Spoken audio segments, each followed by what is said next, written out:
안녕하십니까. 행정학 기본 강의 제20강을 시작하겠습니다. 행정학 기본 강의는 1% 행정학을 교재로 하여 진행하고 있습니다. 자, 20강의 주제는 정책학의 기초이론입니다.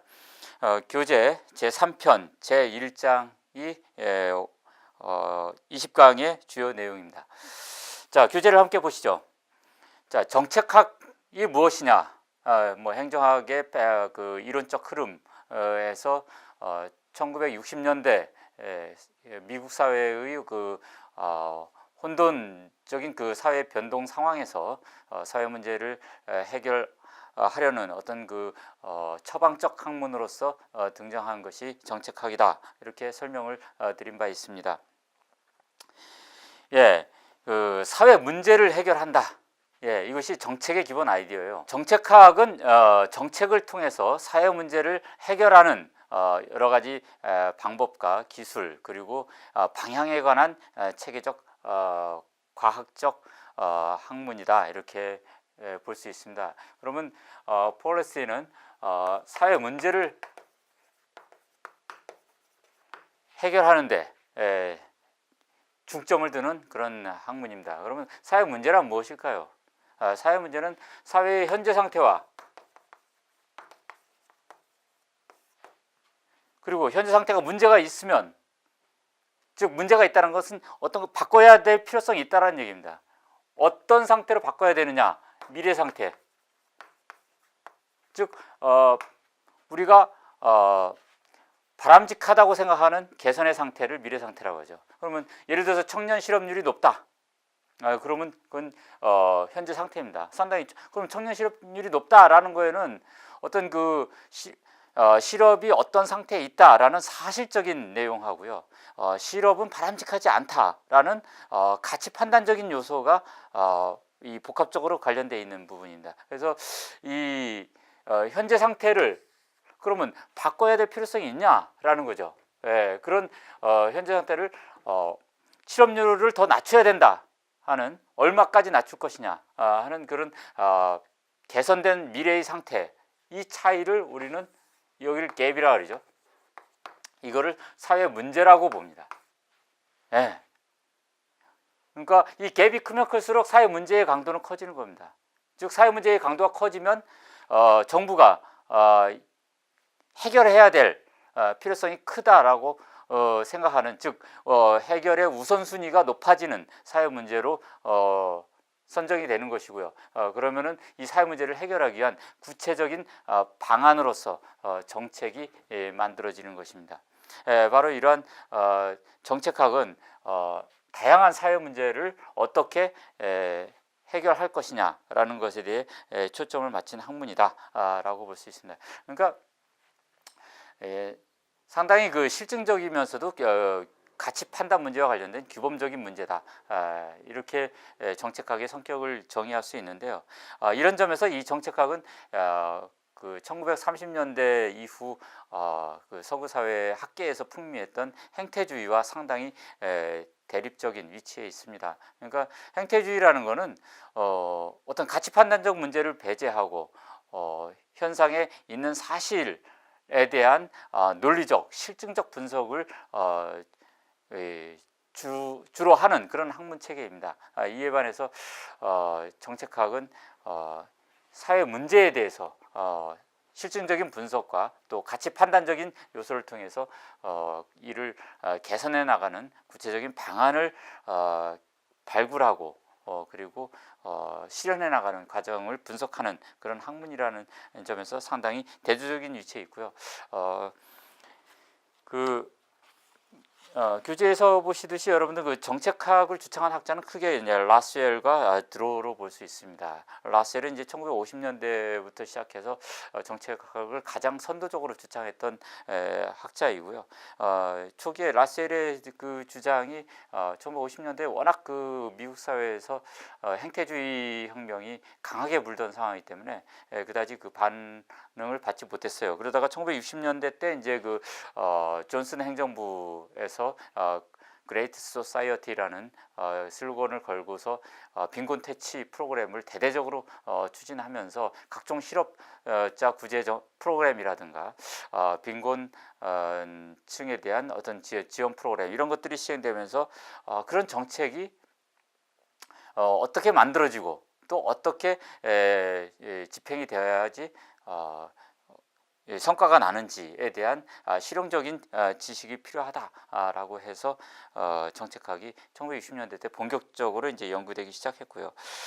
이에 대해서 이제 드로라는 학자는 라셀을 이어가지고 정책학의 패러다임을 제시한 학자로서 상당히 이제 정책이나 정책의 결정 이런 거에 대한 초점을 맞췄던 라셀의 어떤 분석법과 달리 들어오는 어떤 정책이 이루어지는 전체적인 사회 체제, 그러니까 사회 지도 체제라 그러죠.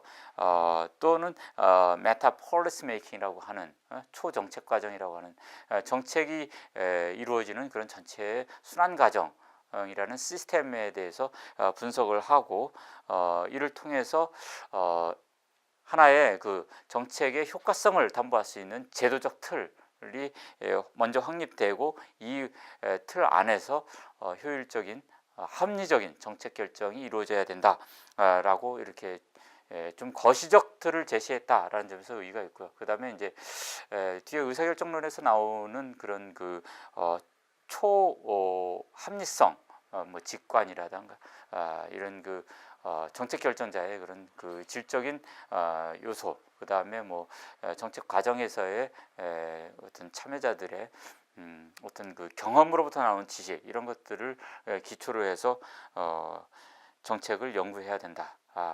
라는 점에서 좀 약간 대비되는 그런 패러다임을 제시했다라고 볼 수 있습니다. 결국 이제 정책학은 정책 자체에 대한 지식하고 정책이 산출되는 프로세스, 정책 과정에 대한 지식, 이 두 가지를 초점으로 해서요, 궁극적으로 사회 문제를 해결해서 삶의 질 향상을 도모하려는 그런 실증적 규범적 학문이다. 그리고 사회 전체 체계와 관련된 그런 맥락성을 강하게 지닌 그런 학문이다라고 이렇게 볼 수 있겠습니다. 그러면 이제 정책학이라는 것이 오늘날 이제 행정학의 두 가지 패러다임과 관련되어 있습니다. 그러니까 양적 패러다임하고요. 질적 패러다임, 두 가지 패러다임에서 정책학은 좀 질적 패러다임과 상당히 관련성을 갖고 있다라는 것이고, 이 양적 패러다임을 주축했던 것은 이제 계량주의에 기초로 한 행태주의가 과학성을 추구했던 이 패러다임의 한 축이고요.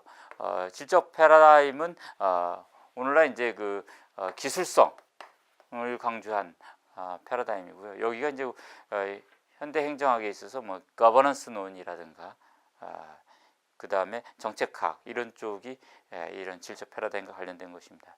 근데 이제 정책학이 오늘날 상당히 한계에 직면했다라는 비판을 많이 받고 있는데요.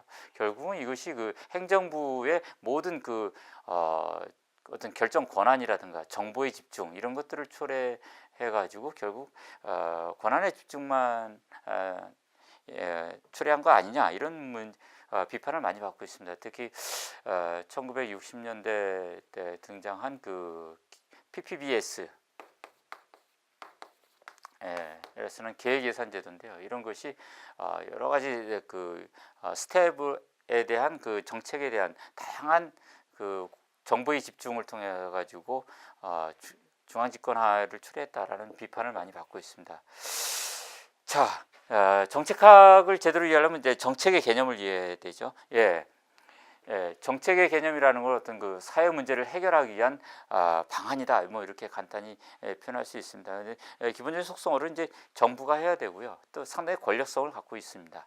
그리고 현재 상태를 미래의 어떤 상태로 이렇게 전환시켜 나가려는 것이기 때문에 상당히 미래지향적이고요. 예. 그리고 뭐 합리성을 추구한다, 뭐 이런 특징을 갖고 있습니다. 자, 정책과 관련해 가지고 상당히 정책의 구성 요소가 무엇이냐라는 문제가 상당히 중요한 포인트입니다. 정책의 구성 3대 구성 요소로서 이제 정책 목표, 정책 수단, 정책 대상 집단, 뭐 여기에다가 뭐 이제 정책 결정자를 포함해서 4대 구성 요소라고도 하는데요. 특히 정책 수단과 정책 도구,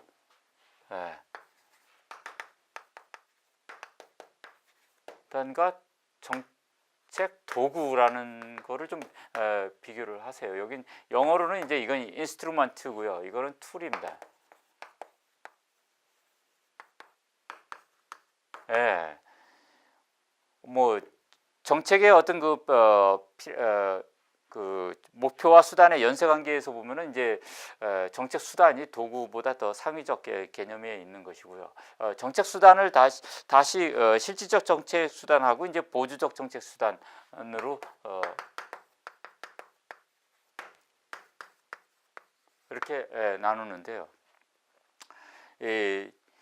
정책 수단이라는 거는 정책 목표를 달성하기 위해서 직접적으로 이렇게 필요한 제반 조치들을 이야기합니다. 그런데 이제 그런 조치들은 또 밑에 있는 하위의 그런 목표들에 대해서는 하위의 수단들이죠. 하위의 수단들에 대해서는 또 이제 상위의 목표가 되고요. 양면성을 갖게 되죠. 이에 대해서 이제 정책의 도구라든 거는 이제 뭐 예를 들어서 뭐 보조금을 지급한다거나 아니면 뭐 보호쇼를 지급한다거나 이런 것 같이 정책의 가장 현장의 말단에서 필요한 일상적인 툴들을 이야기합니다. 이런 차이점을 좀 정확히 아시기 바랍니다. 그다음에 이제 정책과 관련해서 반드시 또 우리가 중점을 둬야 될 요소가 이제 플랜이죠. 플랜은 정책에 비해서 상당히 포괄적이에요. 어떻게 보면 이 플랜을 통해서 다시 정책이 만들어진다, 이렇게도 볼 수 있습니다. 그래서 플랜을 수립하는 이 동태적 역동적 과정을 이제 우리가 플래닝, 우리말로 이제 기획이라고 합니다. 이런 이 기획은 기업의 어떤 사업 계획과 달리 사회 문제에 대한 이 포괄적인 해결 방안, 내지는 총체적으로 사회의 현재 상태를 어떤 미래의 상태를 어떻게 전환하겠다라는 소셜 디자인과 관련되어 있는 것이거든요.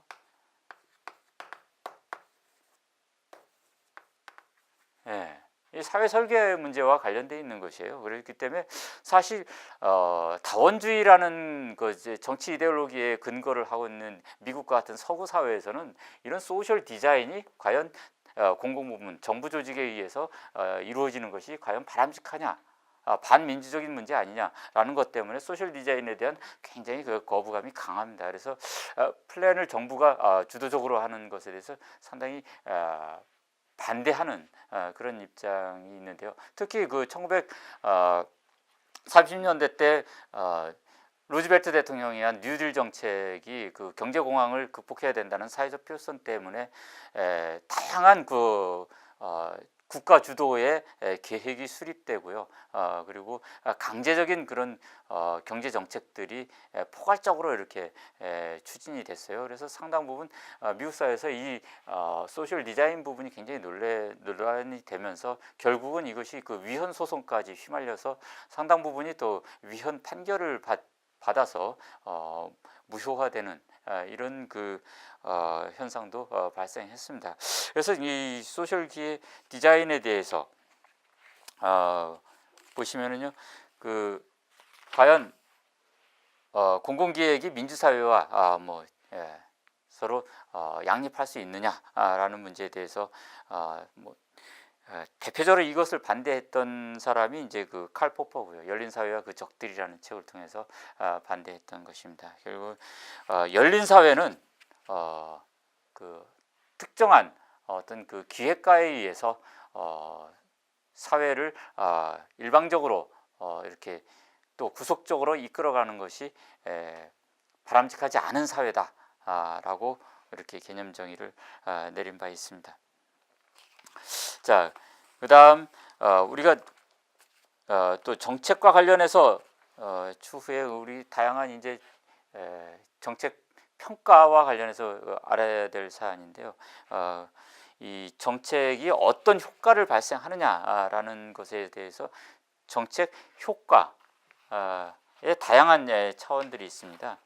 정책이 어떤 효과를 만들어낼 것이냐, 즉 미래 상태에 어떤 변화를 만들어내느냐 하는 거를 우리가 보통 이제 시간적 차원을 기준으로 해서요. 아웃풋, 그 다음에 아웃컴, 그 다음에 임팩트, 이 세 가지 차원으로 나눕니다. 예를 들어서 그 교재에서 지적하듯이 학교 폭력을 예방하기 위해서 CCTV를 설치한다고 할 때요. 아웃풋은 학교 폭력과 관련된 CCTV의 설치 대수 또는 그 다음에 학교 폭력의 건수가 얼마나 줄었느냐, 변화량, 이것이 직접적인 아웃풋이 되겠습니다. 그 다음에 아웃컴은요, 물론 학교 폭력의 그 양적 변화도 아웃컴에 이제 일부 포함되기도 하는데요. 보다는 그거보다 조금 더 포괄적으로 학교 폭력에 대한 학생들의 인식의 변화, 뭐 이런 정도. 그리고 다양한 그런 그 학교 폭력과 관련된 여러 현상의 변화, 이런 것까지를 포괄한 그런 개념이고요. 임팩트는 사회 전체적으로 학교 폭력에 대한 사회적 분위기 또는 학교 폭력의 문제가 얼마나 사회적 이슈로 대응되는가 하는 것과 관련된 어떤 그 포괄적인 맥락성 차원에서 분석하는 것이 임팩트의 문제입니다. 그래서 하나의 정책이 미래 상태를 이렇게 변화시킬 때 다양한 차원의 그 정책 효과들이 나올 수 있다라는 것을 이해하시기 바랍니다. 자, 다음으로는 정책 그 유형론과 관련된 내용입니다. 이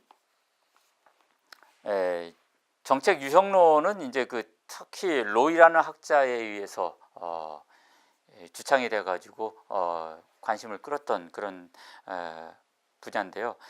결국은 이제 정책이 뭐 우리의 현실에서 보면은요, 어떤 그 규제 정책도 있고, 그 다음에 재분배 정책, 그 다음에 배분 정책 등 다양한 정책이 있는데, 이 정책의 어떤 종류에 따라서 정책의 여러 과정이 다른 성격을 갖고 있다라는 그런 점에 착안해서 정책 유형론이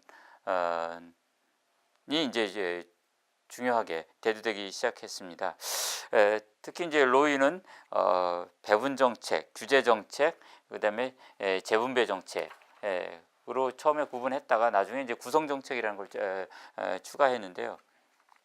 그 표에서 나와 있듯이 재분배 정책 그 배분 정책이라는 것은 어떤 그 정책 과정 참여자들이 이제 그 정책 결정을 통해서요, 사회의 다양한 그 개인이나 집단에게 특정한 어떤 그 물적, 인적 자원들, 이런 것들, 사회적 자원이죠. 가치 있는 그런 자원들을 이제 나누어 주는 그런 분배적 기능을 하는 것인데요.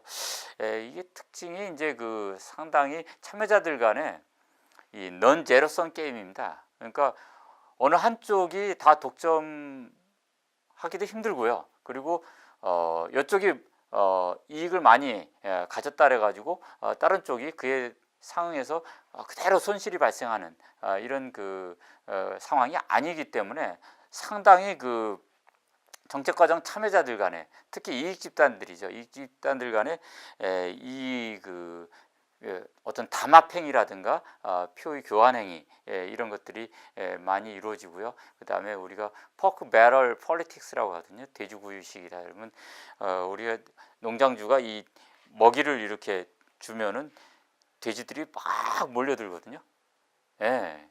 그래가지고는 서로 머리를 이제 박아가지고 서로 조금이라도 더 먹으려고 이렇게 합니다. 예, 예, 물론 이제 어느 돼지가 그 먹이를 다 먹을 수는 없거든요. 예, 나눠 먹기식입니다. 예, 그래서 사실상 그 나눠 먹기식의 그 정치 행태가 이루어지는 것이 이 배분 정책의 특징입니다. 뭐 정부가 어떤 그 보조금을 나눠준다 그러면 여러 압력 단체들이 관련돼 가지고 그런 보조금 나눠 먹기식의 행태들이 현장에서 많이 벌어집니다. 그다음에 이제 그 규제 정책인데, 규제 정책이라는 건 정부가 이제 강제적으로 어떤 그 사회 상태를 만들기 위해서 구속력 있는 어떤 그 조치들을 하는 것들인데요. 예를 들어서 뭐 독과점 규제 또는 뭐 인허가, 그다음에 뭐 그다음에 환경 문제에 대한 어떤 그 과징금의 처분, 뭐 이런 것들이 규제 정책의 대표적입니다. 뭐 사회적 규제들도 있는데요. 뭐 낙태 문제에 대해서 낙태 금지를 한다거나 이런 것들이 규제 정책이 되겠습니다. 이 규제 정책은 소위 말해서 제로섬적 게임이기 때문에 상당히 그 피규제자들 간에 이제 날카로운 그런 그 대립이 발생하고요. 또 생존을 위해서 일정 부분 타협과 담합이 발생합니다. 그래서 우리나라 같은 경우 뭐 공산품에 대해서 특히 뭐 피규제자들, 기업군들이죠. 기업군들 간에 상당 기간 동안에 어떤 담합 현상이 발생해가지고 공정거래위원회에서 적발돼서 뭐 과징금을 처분받는 이런 조치들도 발생하는 게 이제 규제 정책의 어떤 그 정치 과정과 관련된 특징입니다. 재분배 정책은 소위 말해서 가난한 사람들에게 어떤 그 부자 계층으로부터 소득을 이렇게 특히 조세장치 등을 통해 가지고 이렇게 트랜스퍼 이전해 주는 것들, 그것이 이제 재분배 정책인데 굉장히 정치 이데올로기와 관련되고 좀 그 급진적 사회 변화를 추구하는 그런 그 지도자들이 선호하는 이런 정책입니다. 뭐 정치 분석에 따르면 이제 엘리트 이론에 근거해서 분석할 때 적합성을 보인다 이렇게 볼 수 있습니다. 추후에 이제 로이가 구성정책이라는 것을 제시해서 그 추가를 했는데요. 구성정책은 좀 어떤 그 사회정치 체제의 운영과 관련된 그런 요소들을 만들어내는 정책인데요. 이것은 뭐 별로 이제 그 사회적 이슈화가 덜 되는 어떤 그 경쟁적인 그런 어떤 정치 과정과 많이 그 연관된 그런 정책이다 이렇게 볼 수 있습니다. 자, 이외에도 이제 그 알먼트와 파웰이라는 그 학자가 이제 정책 유형론을 이제 또 제기를 했습니다. 이 알먼트 파웰은 그 교재 보시듯이요, 이 추출 정책, 그 다음에 뭐 상징 정책, 그 다음에 규제 정책 등 여러 네 가지 형태로 이렇게 제시를 했는데요. 결국 알먼트 파웰은 이제 체제 이론과 관련된 것입니다. 체제 이론이라는 것은 정치를 하나의 블랙박스로 보는 거죠. 여기서 뭔가 공공 서비스가 생산이 이루어지는 겁니다. 그러니까 사회 문제를 해결하기 위한 정책이 만들어지고 여기서 그것을 구체화시켜 가지고 여기다가 내보내는데요. 이런 것이 만들어지기 위해서 먼저 요구가 이루어져야 됩니다. 그리고 여기서 전환 과정을 거쳐 가지고 산출이 이루어지는 거죠. 그랬을 때 이 블랙박스 내부를 보기는 힘드니까 블랙박스가 어떻게 작동하느냐를 제대로 이해하려면 이 외부에서 요구가 어떻게 들어가고 어떻게 산출이 나오는가, 이 과정을 분석하면은 이 체제의 속성을 알 수 있다라고 하는 것이 이제 체제 이론이고요. 이 알먼트 파웰은 이 체제 이론적 입장에서 이 요구로 하는 요구에 관련된 정책이 이제 상징 정책이라고 미안합니다. 추출 정책이요. 정책이고요. 그 이쪽에 관련된 것이 이제 상징 정책이라든가 규제 정책, 뭐 배분 정책 이런 등등이 해당한다고 볼 수 있습니다. 규제 정책은 이제 어떤 이제 인적 물적 자원의 동원이죠. 뭐 징병의 실시라든가 이런 그 조세의 징수 뭐 이런 것들이 이제 지출 정책이 되고요. 국민들 입장에서는 여기다가 투입을 시키는 거죠. 여기에 대해서 규제를 내놓거나 뭐 이제 재분배를 아니 그 자원을 배분해 준다거나 이런 상징적 요소를 관리한다거나 이런 정책들은 요구에 대한 대응으로서 정치 체제가 내놓는 그런 요소들입니다. 자, 지금까지 이제 이 정책 유형론을 이렇게 설명드렸는데요. 정책 유형은 결국 정책이 어떤 성격을 갖느냐에 따라서 정책이 갖고 있는 역동적 성격, 즉 그 정치 과정과 상당히 밀접한 상관관계를 갖는다. 이렇게 볼 수 있습니다. 그리고 이제 그 정책 관련해서 이제 기획에도 이제 여러 가지 유형이 있습니다. 이것은 그 정책의 유형과 기획의 유형은 상당히 밀접한 관련성을 갖고 있습니다. 그래서 기획도 강제성을 갖느냐, 비강제성을 갖느냐, 그다음에 고정되어 있느냐, 연동되어 있느냐 이런 것에 따라서 규제에 있듯이 다양한 형태를 보이고 있습니다. 아무튼 그 오늘날 현대 정부에서는 그 구속력 있는 강제적인 그 기획, 특히 그 경제 부분에 대한 그런 우리나라 1960, 70년대 경제개발 5개년 계획 같은 그런 경제 기획보다는 사회에 대한 어떤 그 유도적 기획 이런 것이 더 많이 등장하고 정치 체제로부터 선호되고 있다 이렇게 볼 수 있습니다. 그래서 기획과 정책은 상당히 밀접한 관련성을 가지면서 운영되는 것이다 이렇게 볼 수 있겠습니다. 자, 지금까지 정책학에 대한 기초적인 이론에 대한 설명을 드렸습니다. 이상 제20강을 마치도록 하겠습니다. 감사합니다.